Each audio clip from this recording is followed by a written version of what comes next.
नमस्कार दोस्तों, मैं डॉक्टर अनुज कुमार, कार्डियोथोरेसिक एवं वैस्कुलर सर्जन हूँ अपोलो हॉस्पिटल बिलासपुर में। आज वर्ल्ड हार्ट डे के तौर पे के अवसर पे मैं आप लोगों से कुछ बातें करना चाहता हूँ। हर साल हम लोग वर्ल्ड हार्ट डे पे कुछ बातें शेयर करते हैं आपसे। इस बार भी मैं कुछ उन बातों पे आप लोग को फिर से डिस्कस करने वाला हूँ। चूंकि मैं एक हार्ट सर्जन हूँ, हार्ट के बारे में बात करूँगा। हार्ट हमारे बॉडी का एक बहुत ही महत्वपूर्ण अंग है जो दिन और रात बिना रुके हमारे लिए काम करता है। तो हमें भी थोड़ा सा समय हार्ट के लिए निकालनी पड़ेगी और निकाल के ही अपने आप को स्वस्थ रख पाएंगे। क्योंकि अगर हमारे बॉडी में एक हेल्दी हार्ट नहीं होगा तो वो पूरे बॉडी के सारे ऑर्गन्स को अफेक्ट करते हैं। क्योंकि हार्ट ही जब पंप करते हैं तो ब्लड पूरे बॉडी के सारे ऑर्गन्स में जाते हैं और सारे ऑर्गन्स को हेल्दी रखते हैं। तो वर्ल्ड हार्ट डे पे मैं आप लोगों से उन सब चीजों की बात करूंगा कि हम एक हेल्दी हार्ट कैसे मेंटेन कर सकते हैं और अगर प्रॉब्लम आ जाती है तो फिर हमारे पास क्या तरीके हैं जिससे कि हम उसका समाधान कर सकें। तो बार बार मैं अपने बहुत से वीडियोस में इन सब चीजों पे मैं स्ट्रेस दे रखा हूँ कि हमारे लाइफ में कुछ मॉडिफाइबल रिस्क फैक्टर्स होते हैं और कुछ अनमॉडिफाइबल रिस्क फैक्टर होते हैं।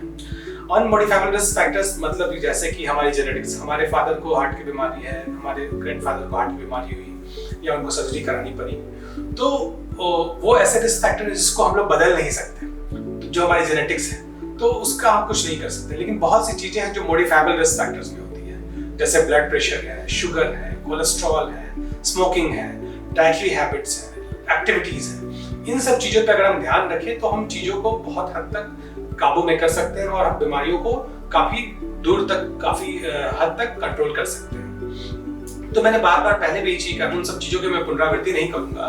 मैं उस भाग को आज मैं शॉर्ट में बोलने वाला हूं और दूसरे भाग को कि हार्ट की बीमारी होने के बाद उसका उपचार कैसे किया जाए और हमारे पास क्या क्या लेटेस्ट टेक्नोलॉजी अब आ गई है जिससे कि हम हार्ट की बीमारियों का इलाज कर सकते हैं। तो जैसा कि मैंने अपने बहुत से वीडियो में पहले ही बताया है कि हार्ट के लिए हमें अपने ब्लड प्रेशर को कंट्रोल रखना जरूरी है, शुगर को कंट्रोल रखना जरूरी है, स्मोकिंग या इस तरह की कोई भी टोबैको वाली एक्टिविटीज हमें नहीं करनी चाहिए, जिससे कि हमें अब्सटेन करना चाहिए।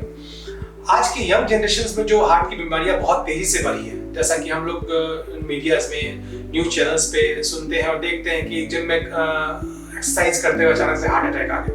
एक्चुअली ये चीजें जो है वो एक दिन में नहीं होती, इसकी भूमिका, इसके प्लेटफॉर्म सालों में बनते हैं। क्योंकि हम लोग कभी एक रूटीन हेल्थ चेकअप के लिए नहीं जाते हैं, इसलिए हमें पता नहीं होता है कि हमारे अंदर ब्लड प्रेशर कब डेवलप हो रहा है, हमारे अंदर शुगर की समस्या कब पनप रही है, ये हमें पता ही नहीं चल पाता है। तो हमें एक रूटीन हेल्थ चेकअप की जरूर से आदत बनानी चाहिए, चाहे हमें कोई सिम्टम्स हो या ना हो।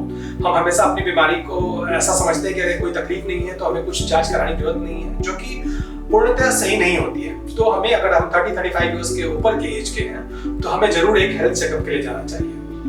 तो हमें अपने डाइट का ख्याल रखना चाहिए, एक्टिविटीज करनी चाहिए और जो भी मैंने रिस्क फैक्टर्स बताया है उनका ध्यान रखना चाहिए। अभी के समय में जो यंग जनरेशन पे हार्ट की समस्या जो बहुत तेजी से पनप रही है, उसके सबसे महत्वपूर्ण कारण जो हम लोगों को समझ में आ रही है या जो हम स्टडीज बता रही है, स्ट्रेस एक बहुत बड़ा फैक्टर है। आज के समय में जितने यंग जनरेशन स्ट्रेसफुल माहौल में रह रहे हैं, अब जॉब में उनको स्ट्रेस है, फैमिली लाइफ में स्ट्रेस है, बहुत सी चीजें हैं जिनमें वो पूरे दिन स्ट्रेस में होते हैं, वो एक बहुत बड़ा फैक्टर है हार्ट की बीमारियां पैदा करने का।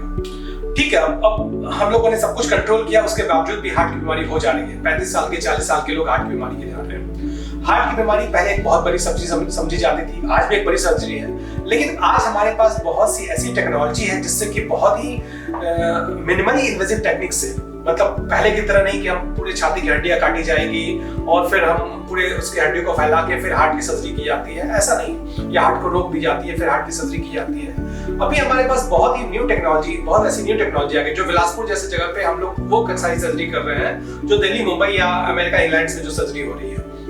उसमें एक सर्जरी है मिनिमली इन्वेजिव कार्डियक सर्जरी, जिस पर मैं स्ट्रेस देना चाहता हूँ, क्योंकि ये वैसी सर्जरी है जिसमें कि हार्ट के लिए सामने की हड्डियां नहीं काटी जाती। परंपरागत तौर पे सामने की हड्डियां काटी जाती है, यहाँ पे हम लोग बिना कोई हड्डी काटे छोटे से चिरे से, चाहे तो बाईपास सर्जरी में बाएं साइड में और या वाल्व की सर्जरी हो या ओपन हार्ट सर्जरी हो तो दाएं साइड में एक छोटे से चिरे से हम लोग हार्ट को अप्रोच करते हैं और पूरी सर्जरी को अंजाम दी जाती है। तो ये अपने आप में बहुत ही नई टेक्निक है, बहुत ही मिनिमली इन्वेजिव टेक्निक है। फायदे क्या है? फायदे हैं, ब्लड लॉस कम होते हैं, बहुत कम पेन होता है, पेशेंट में एक लेवल ऑफ कॉन्फिडेंस होता है क्योंकि उनको लगता है उनकी सारी हड्डियां नहीं काटी जा रही है। रिकवरी बहुत फास्ट होती है, पेशेंट 3 से 4 दिन में डिस्चार्ज होते हैं, मोस्टली पेशेंट हमारे 3 दिन में डिस्चार्ज होते हैं। और कहीं ऑपरेशन के बाद आपको ऐसे कोई भी बहुत ज्यादा विकृत स्कार भी ऐसा देखने को नहीं मिलता। तो ये एक ऐसी तकनीक है जो कि बहुत लोगों को पता ही नहीं है। आज भी वो हार्ट की सर्जरी के नाम पे, आज भी अगर हार्ट में छिद्र है, हार्ट में वाल्व की समस्या है, तो वो ओपन हार्ट सर्जरी के लिए जा रहे हैं या सामने की हड्डियां वैसे सेंटर पे जा रहे हैं या वैसे लोगों से करा रहे हैं जहाँ पे वो पूरी छाती को खोलनी पड़ रही है। अपोलो हॉस्पिटल बिलासपुर में मैं डॉक्टर अनुज कुमार ये सर्जरी पिछले 2-3 साल से हम लोग सर्जरी को अंजाम दे रहे हैं और तकरीबन सैकड़ों लोग इससे लाभान्वित होकर जा चुके हैं और अपनी नियमित दिनचर्या हफ्ते 10 दिन के अंदर वो शुरुआत कर पाते हैं इसकी। तो ये अपने आप में एक लेटेस्ट टेक्निक है और लोगों को इसके बारे में जानकारी देना बहुत जरूरी है। इसलिए आज के इस टॉक को मैंने particular minimally invasive cardiac surgery, जिसे कि आम भाषा में लोग दूरबीन से हार्ट की सर्जरी या लेजर से भी बोलते हैं, वैसे सर्जरी पे डेडिकेट करना चाहता हूँ। तो इस वर्ल्ड हार्ट डे पे हम प्लेस लें कि हम अपने खान पान का ख्याल रखें, हमारे साथ कोई भी रिस्क फैक्टर्स जुड़े हुए हैं उसका ख्याल रखें, एक्टिविटीज लाइफ में कुछ ना कुछ होनी चाहिए, स्ट्रेस को जितना कम कर सकें करें अपने, उसके लिए चाहे हम अपने जो भी हॉबीज है उसको हम जिंदा रखें, मेडिटेशंस करना हो, आप मूवीज देखते हो, गाने सुनते हो, जो भी आपकी एक्टिविटीज है उसको आपको करना चाहिए। योगा करते हैं ताकि आप अपने स्ट्रेस लेवल को कम कर सके, उसका ध्यान रखिए। Most important thing, routine checkup को कभी नहीं भूलना है। आप अगर 30-35 साल के हैं, चाहे कोई समस्या आपको हो या ना हो, आपको एक रूटीन चेकअप के लिए जाने चाहिए, अपने डॉक्टर के पास आप जाए ताकि आपके हार्ट का एक रूटीन चेकअप हो सके, सो दैट कि आपको पता हो कि आपके कोलेस्ट्रॉल का लेवल क्या है, आपके ब्लड प्रेशर कैसे रह रहे हैं, आपके शुगर कैसे रह रहे हैं। नो योर नंबर्स, आपको अपने नंबर्स पता होने चाहिए। आप अगर 30-35 साल के ऊपर के हैं तो आपको आपकी ये आंकड़ों का अंदाजा होना चाहिए कि हमारे ब्लड प्रेशर कैसे रह रहे हैं। आप इससे अनभिज्ञ रह के अपने आप को बहुत बड़े खतरे में डाल रहे हैं, क्योंकि ये समस्या अंदर ही अंदर डेवलप होती है और एक हार्ट की बीमारी के लिए प्लेटफॉर्म तैयार करती है और अचानक से किसी दिन वो बड़ी समस्या हार्ट अटैक के तौर पर डेवलप या स्ट्रोक के तौर पर डेवलप होती है। तो हमें इन सब चीजों का ख्याल रखना है और अगर समस्या आती है तो हमारे पास अब मिनिमली इन्वेसिव कार्डियक सर्जरी, दूरबीन से हार्ट की सर्जरी उपलब्ध है, इसलिए हमें डरने की आवश्यकता नहीं है। ये अब छत्तीसगढ़ में उपलब्ध है, बिलासपुर में जैसे अपोलो हॉस्पिटल में उपलब्ध है, तो आप इससे लाभान्वित हो सकते हैं। धन्यवाद।